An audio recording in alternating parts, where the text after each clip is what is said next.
So I was looking at the correlations between FSA reading scores and Lexile levels. So a little bit of background knowledge for the non-K-12ers here.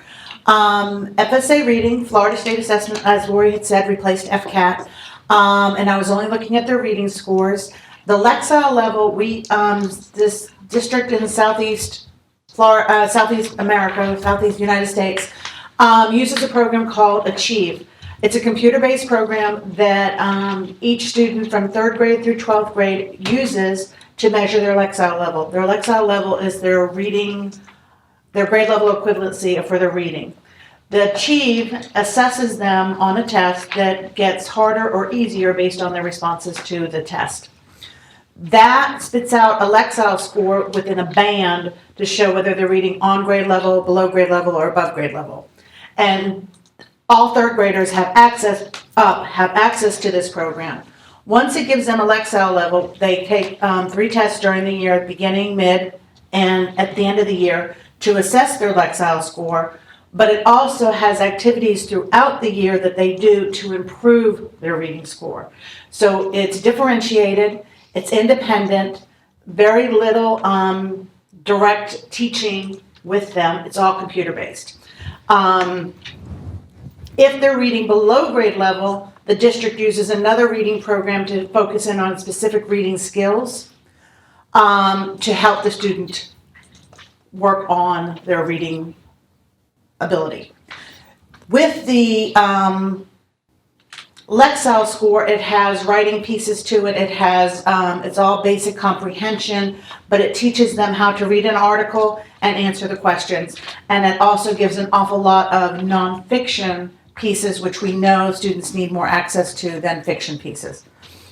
So that's the background information you need to know about Lexile levels.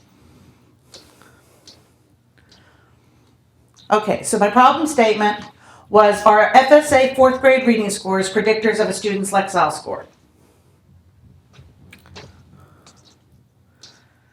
And the participants were very near and dear to my heart. So in this framework, cognitive was a cognitive constructivist and informational theoretical framework. It was very hard to get to the framework because, as Dr. Pascal had suggested, student success, student motivation. But when you're on a computer program, how do you measure student success? It's all on them. There's no interaction by me. What's the motivation to do it? It's all intrinsic. So it was very, I really had to go through each of the different theories to get to what it actually is. So cognitive constructivist, one construes learning from its surroundings, and the informational theoretical is the student performance data are used to inform decisions. So it really has very little to do with the teacher and measure. Again, as Lori suggested, there is plenty of literature to support the validity of Lexile scores, which was not Lori's part of it, but there's very little literature to support the validity of the FSA scores.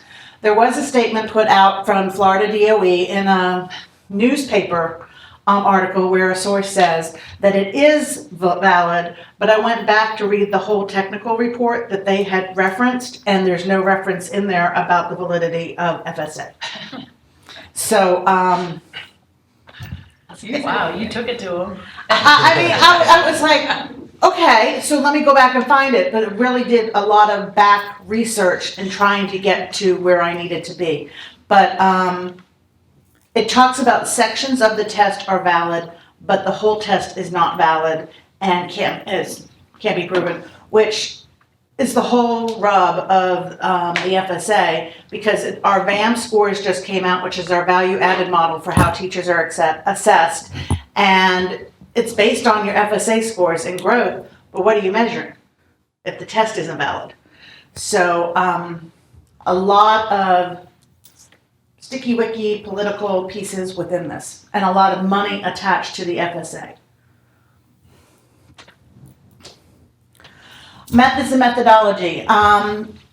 31 students were measured, 17 participants were excluded because they either didn't have an FSA score from the year before, meaning they were new to Florida, or they were new to the Southeast United States, or new to the district, or were absent for FSA testing, or they did not have a beginning of the year Lexile score from their program Achieve. I used a simple linear regression to look at this data. Looking at their 2015 spring FSA reading results and their student Lexile scores from the fall of 2015 as measured by the program Achieve 3000. And there's a lot of literature to prove the validity of Achieve 3000 and, like I said, prove the validity of a Lexile score. Simple linear regression was used. It met all the assumptions. Oh. Yeah, I was like, wow. Blow the top line. 78% of the variance was explained between the FSA and the Lexile scores. For every point gained in FSA, there is a 6.8 increase in Lexile scores. The p-value was less than 1%, and the analysis has a large effect of 0.777, which is greater than 0.5. With this, the implication for further research is it would be really cool to measure the kids from beyond and track those same children through 12th grade to see how their Lexile improves and how it relates to their FSA reading scores.